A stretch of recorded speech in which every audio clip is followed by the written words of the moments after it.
Bruce, what's going on? It's DJ. How you doing, buddy? I'm doing good. Good to be on with you, especially early in the morning for you. Oh, dude, I got up so early. You know the traffic around here. I got here like at 6 o'clock in the morning. This show starts at 9. I falsely assumed that Brockman would be in here planning a great show for us, but you got in here about 6 minutes before we hit the air. Yeah, that happens.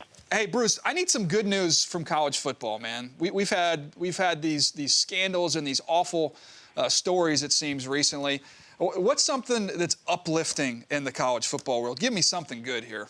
That media days start next month, and we can talk about what's actually going to be on the field instead of some of the horrific things that have been going on off the field. I mean, it's been a ugly couple of months, and it's not to diminish those things, but college football is right around the corner, and that's a good thing because, even the stories that are not involving the law, all the satellite camp stuff that we have been inundated with, I think even people have a threshold of that, and they're like, okay, enough already. I'm tired of hearing about, Jim Harbaugh and Nick Saban and all these people firing back and forth. I just want to get to the games. One of the things on the satellite camps, my nephew is a quarterback down in San Diego, just went to a camp at, I think it was at Oceanside High School, and it was Washington State. I want to say maybe Arizona was there, a couple of teams. Not quite as much attention when Washington State's hosting a satellite camp as opposed to Jim Harbaugh, huh?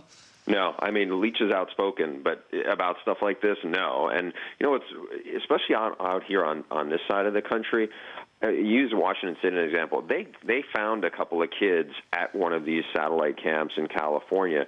I think those kids, their only Pac-12 offer came because of the exposure they got at satellite camp. So, people can be cynical about it, but it does help a lot of kids get to places they might not have gotten to without them.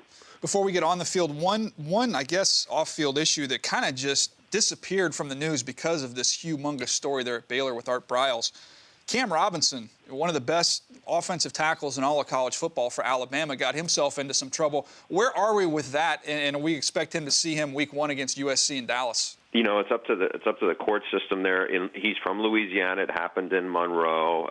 It was a felony charge of possession of a stolen firearm. Look, I'd make the case that Cam Robinson is the most valuable player on Alabama's roster. The drop-off between him and what's behind him, you already lose the leader of that offense, and certainly the offensive line the last few years, and Ryan Kelly, who, as you know, was a fantastic player for them. So if Cam Robinson can't go, that would be a huge blow. When you look at the run of pass rushers that they are going to see this season too. I mean, you have a new quarterback there, not just a new center, and you're going to see, A&M has 2 great pass rushers. Derek Barnett at Tennessee is really good. Marquise Haynes at Ole Miss. I mean, you go down the list, they'll see like 6 or 7 big-time pass rushers. My gut is if there's any way that it gets pled down or dropped down below a felony level, that we're going to see him. We'll probably see him in the opener against USC. Nick Saban had one of his better defensive backs got a second DUI last spring, and he ended up playing. I mean, so he was disciplined in some form in the off season, but we'll see how the courts handle it. It is Louisiana, and the case does have a lot of eyeballs on it. You kind of see the case for some of these teams when they schedule a cupcake week 1. So whatever happens in the offseason, you can conveniently kind of suspend them for that first game and not skip a beat. But when you're opening up against USC, even a program that's been down a little bit, that's not one you want to be shorthanded in. No, especially when what they do is so, he is physical, as you all know. I mean, you talk to guys in that conference. I mean, he doesn't have the feet of Laramie Tunsil, but he is a really physical offensive lineman. He's kind of tied into their DNA of physical football. And, even though USC doesn't have, right now their defensive line is a question mark. It's a lot of transition there. It's a lot of younger guys. But you want to be at your best, especially against a out-of-conference opponent on a quote-unquote neutral site in Texas, as it's going to be. No question. During this time of year, Bruce, I like to try and get ahead a little bit with my draft stuff. So over the summer, I'll try and watch like the top 50 or so guys just to get an initial look at them as they're underclassmen. And kind of working my way through that right now. I've done Leonard Fournette already, and what a freak show he is. But just for fun, I have on my machine, I can sort stats and watch cut-ups of anything. So I took maybe the top 10 or so running backs based off really kind of word of mouth and watch their runs over 20-plus yards. And we're going to talk so much about Christian McCaffrey, and he probably, you could make a case should have won the Heisman Trophy last year. We've got Leonard Fournette. Dalvin Cook, when you watch his cut-ups, Bruce, I mean, this is going to be an unbelievable year for running backs in college football. Yeah, I mean, he was fantastic as a true freshman, and then definitely, had his big, lit up that Clemson defense, and just had there's question marks about him off the field. On the field, he is superb, and you see it. There's a lot of really good running backs. I mean, Royce Freeman at Oregon is a different kind of offense. He's really good. I feel like the SEC is deep. Jalen Hurd, I don't know if you've ever seen him in person. He's huge. Yeah, he is. He has Derrick Henry-like size. I think he may not have quite as much straight-ahead speed, but it's close. But, I mean, he is super athletic as well. I mean, this is like you said, this is a great year of running backs, of all kinds of different style backs. It should be fun because, even though there's good quarterbacks, we got Deshaun Watson back, the star running back, I think, for people who think, maybe it's not as valued as it was in the NFL, it's still a big deal in college football. And, you start at the top, like you said, with Fournette and McCaffrey. It's going to be exciting when these guys actually get out there and, see how the battle plays out. Yeah, P. Ryan in Oklahoma is another one I had a chance to peek at. He's an interesting player as well. I mean, we're just loaded with college running backs. How about a team maybe a little bit off the radar right now that you've got your eyes on? Tennessee's getting all kind of buzz, Bruce. I don't like it because I'm an App State guy, you know that, and they play week 1 on a Thursday. Man, Tennessee's getting all kinds of buzz. But how about a team maybe not getting that attention you think could take that next step this year? This is my dark horse pick. Everyone talks about in the ACC, Florida State, and Clemson. Don't write off Louisville. Lamar Jackson is a really, really interesting talent. At the end of last year, he's a true freshman quarterback, dual threat guy who just ran all over a very athletic Texas A&M defense in the bowl game. He has improved a lot as a passer. From what I've heard from coaches in that close to that program, they think he can really be special. He's got some good athletes around him.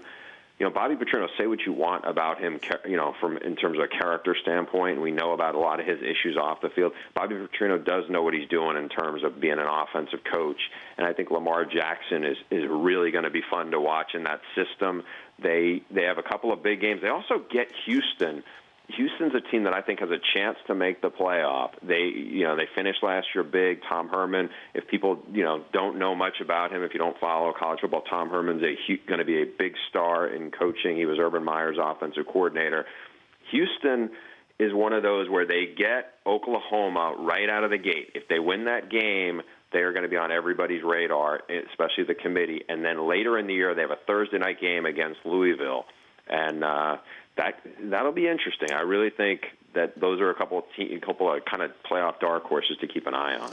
Yeah, I was talking to an NFL executive not too long ago, kind of talking about that next wave of coaches, and we were talking about assistants in the NFL, maybe some college guys that will eventually make that move. Tom Herman, one of the first names that came up. He thought he was going to be an outstanding coach. He can stay at Houston. He's really building that program. He'll have opportunities if he wants to go to a bigger college program, and he thinks eventually he'll end up in the NFL. You see the same kind of future for him too, huh? I do, yeah. He's a former Division, Cal Lutheran receiver. I met him like 15 years ago, and he's a GA at Texas. He's actually a Mensa guy. I mean, he literally is a genius, even though his personality will downplay that. He has a grill. He has a grill that he can pop in his mouth. Paul Wall hooked him up. You know what? This is the thing about him, though. He's really good at scheme. He is a very good teacher, and players relate really well to him. Last year, about this time, he had just gotten the job.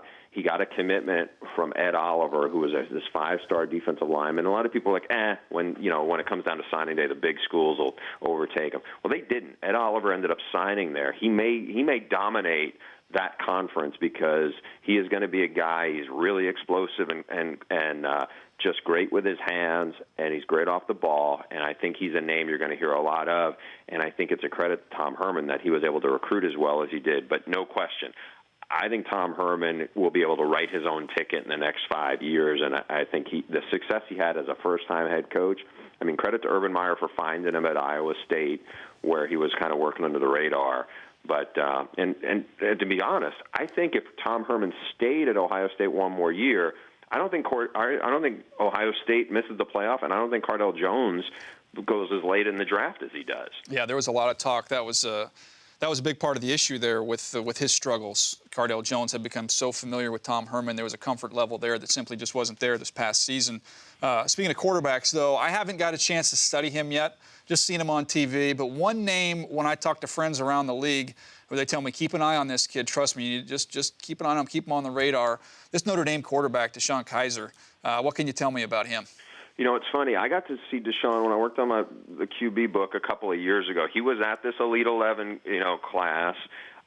He was not. There was 18 kids. He was really at the bottom end of that group, and how he performed that week. He's got good size. Now, I think what people need to keep in mind about him and why he's really developed, and Mike Sanford, who's the young offensive coordinator and quarterback coach there at Notre Dame, really did a nice job with him. I give Brian Kelly credit for how he's kind of managed him, because this kid was thrown in when Malik Zaire, the starter, got hurt at after the first game. And what's important here is this is a guy who is a really good basketball player, really good baseball player. So he was not like the one focus. You hear a lot of this now about the kid who is like just, constant quarterback coach, private quarterback coach guy, and only football and single focus. He had a lot of different other things going on.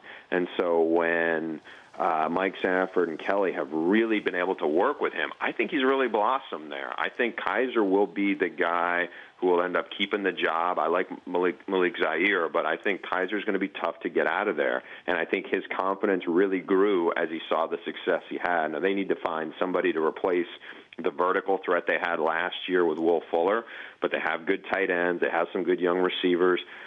They're gonna miss Ronnie Stanley, but the other tackle's really good. So I think Notre Dame, I know we talked about this around this time last year. I think they are still in position to be a legitimate top 15 team because of the caliber athletes, and now they have good options at quarterback.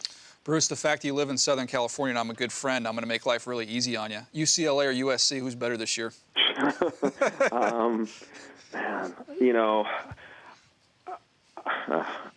I'm not sure.